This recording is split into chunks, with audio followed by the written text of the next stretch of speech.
Hey class, in today's lesson we're going to talk about rational functions and their graphs, which is found in section 8-3, part 1 of your book. We're going to identify properties of rational functions. Alright, so a rational function is a function that you can write in the form of f of x equals p of x over q of x, where p and q of x are are polynomial functions, and the domain of f of x is all real numbers except those values for which q of x equals 0. So in other words, a rational function is rational function, which is this f of x, is equal to a polynomial over a polynomial, which they're calling p of x and q of x, such that this bottom can't equal 0. Because if it's equal to 0, then it's undefined. All right, so that's what a rational function is. So here's some examples. So what it looks like as a graph. So this graph is continuous because it has no jumps, breaks, or holes. And we know that because if you try to draw on top of that graph, your pencil will never leave the paper. So this one is, this one's one type of example of a rational function. These other two are also rational functions, but these are considered discontinuous because on the first graph you have a hole at -2, and on this graph you have asymptotes. So in other words, that would be considered jumping, right? So the graph would have to jump from one part to the other. All right, so talking about points of discontinuity. So points of discontinuity are basically values where the exceptions of your domain. That's a good way of saying that. Let me go ahead and say that. So these are like the exceptions of your domain. So normally when we're writing the domain, we'll say all real numbers except these would be the values. Okay, so the points of discontinuity are the exceptions of your domain.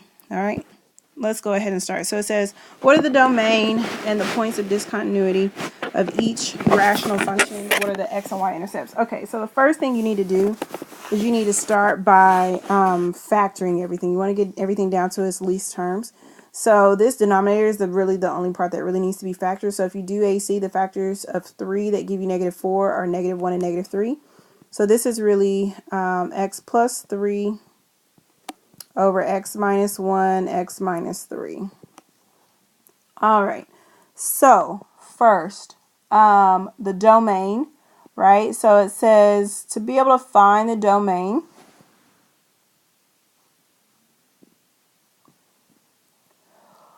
oh, excuse me. Hold on. Okay, sorry, I'm back.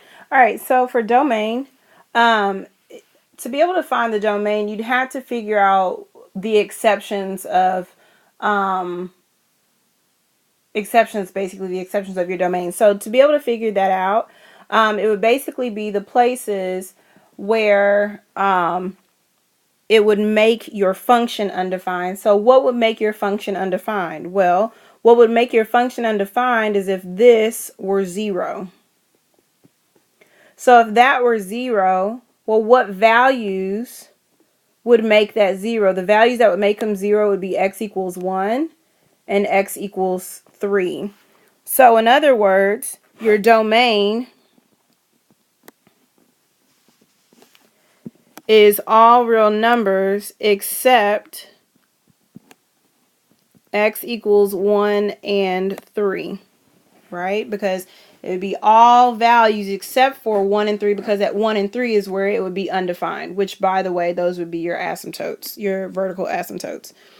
All right, so moving on from there, what are the points of discontinuity? We basically just found them. They're these two, right? So these are our points of discontinuity.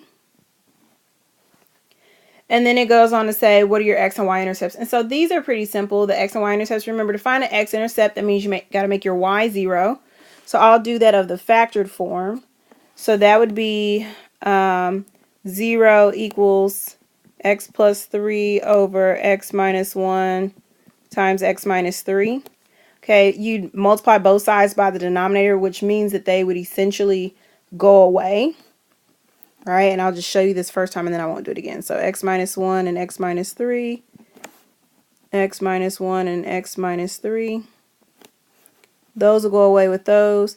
And these factors times 0 would give you 0. So 0 still equals x plus 3. So again, solving for x, you subtract 3 on both sides. So x equals -3. So this is your, okay, that doesn't look very clear. X equals -3 is the y. One more time. X equals -3 is your x-intercept.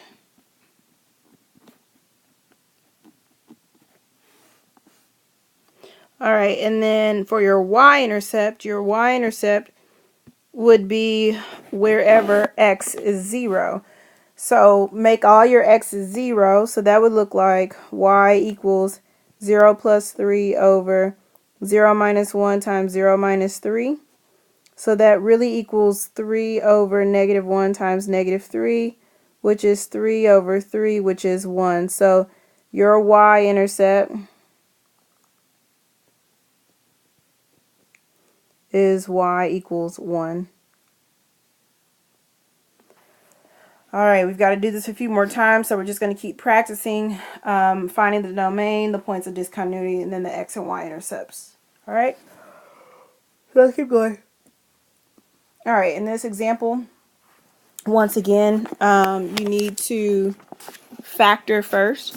What you'll notice here is that this denominator cannot be factored any further, but again, the domain is basically all real numbers except where the denominator would be set equal to 0. So if I set the denominator equal to 0, you won't get any real numbers, right? And we know that because we've done this before. So x squared plus 1.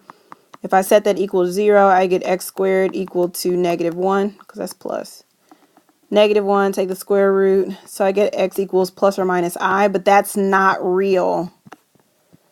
So in this case, we would say that our domain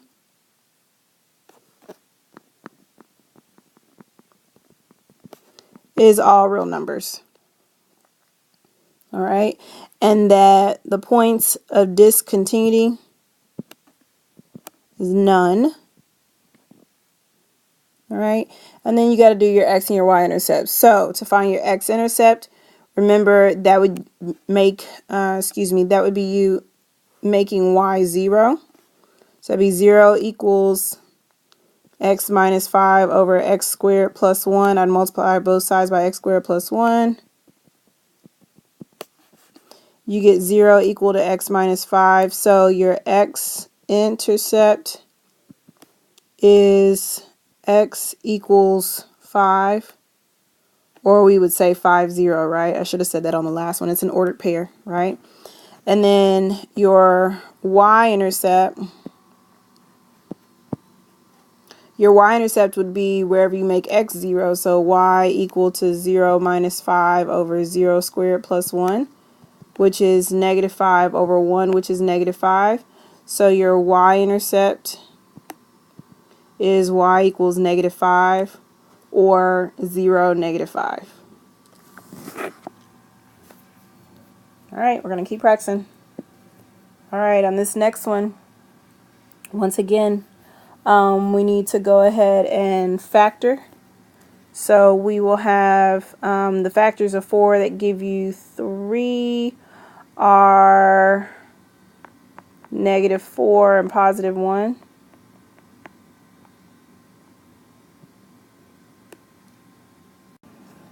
Remember, the domain is normally going to be all real numbers except the points of discontinuity, and that would be where the denominator is equal to 0. So if I set my denominator equal to 0, I would get 4. So my domain is all real numbers except x equal to 4. This is my point of discontinuity. My And actually, I'm going to clarify something. So this problem does not technically have a point of discontinuity at x equals 4. The reason that it does not have a point of discontinuity, let me go ahead and cross that out, that it does not have a discontinuity at x equals 4. Yes, the domain is all real numbers except for 4 because it's actually going to be a whole. And the reason I know it's going to be a whole is because you have two factors, or one factor that is noticed in both the numerator and the denominator. So it's kind of like they go away. And so really what you'll actually have as a graph is just the graph of y equals x plus 1. And so what it'll look like is this graph here, except you'll notice that it's going to be a whole at 4. And so then it turns to a piecewise function, which we really don't talk about piecewise functions much. But I just want you to understand that no, this graph does not necessarily have a point of discontinuity. It's a removable discontinuity. I won't really explain too much further into that, but that's something that you need to know. All right. So, and then the next thing we need to do is we need to find our x and y intercepts. So I'm going to say removable discontinuity. And the key to knowing when that's going to happen is that you will see same factors in numerator and denominator. All right, moving on. Okay, so then the next one, how do you find your x-intercept? So your x-intercept is where you make y 0, so that'd be 0 equals x minus 4, x plus 1 over x minus 4. We know that basically just means that the denominator goes away. And so that would be that your x-intercepts are x equals 4 and negative 1. Or you could say 4, 0 and negative 1, 0. And then your y-intercepts be where you make x 0, so that'd be y equals 0 minus 4, 0 plus 1 over 0 minus 4. So that'd be negative 4 times 1 over negative 4, which is just 1. So y equals 1. Your y-intercept is y equals 1 or 0, 1. All right, let's keep going. We got some tries. All right, so we're doing the exact same thing, except I just clearly realized that I did not write this one down. But this function is supposed to be y equals 1 over x squared minus 16, which is really 1 over x plus 4, x minus 4, if we wanted to go ahead and factor it. So our domain will be all real numbers except x equals plus or minus 4. These are points of discontinuity, right? Because we don't see any common factors, so we would say x equals plus or minus 4. The x-intercept is where I'm going to make y 0, so it'd be 0 equals 1 over x plus 4 and x minus 4, which remember that basically goes away, and 0 can equal 1, so we have no x-intercept. And then the y-intercept would be where you make x 0, so y equals 1 over 0 plus 4, 0 minus 4, which is 1 over 4 times negative 4, which is negative 1/16. Or you can say 0 comma negative 1/16. Let's keep going. All right, so we have the next one, x squared minus 1, and then we have x squared plus 3. I wanted to look something up. Yep, that's right. All right. So you can't factor this denominator here. So our domain is all real numbers. There are no points of discontinuity, right? And then as far as your x-intercept, that would be where y is 0. So 0 equals x squared minus 1 over x squared plus 3. You'd have to multiply both sides by the denominator, which would go away. And this would give you x equal to plus or minus 1, right? Because, let me go ahead and show you the steps. How I know that it's plus or minus 1, if I have x squared minus 1 equal to 0, which is what I have, I would add 1. X squared equal to 1, take the square root, and once again we know that x equals plus or minus 1. Or as an ordered pair, that'd be 0. That'd be 1, 0, and negative 1, 0 for the x-intercept. For the y-intercept, that'd be where I make x 0. So y would equal 0 squared minus 1 over 0 squared plus 3. So that'd be negative 1/3. Or I can say 0 comma negative 1/3. All right, one more. Okay, remember we need to first start by factoring. So we'll still have x plus 1 on top.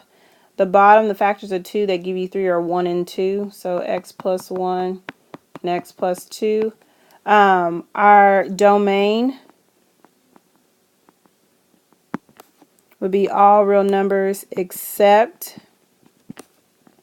x equals negative 1 and negative 2, because that's what would make the denominator 0. However, as far as points of discontinuity, x plus 1 appears twice, right? So really what's going to happen here is that we're going to have a graph that's eventually going to look like 1 over x plus 2, right, when we actually graph it. And it's going to have a hole at this factor here. It's going to have a hole there. So this has removable discontinuity at x equals negative 1.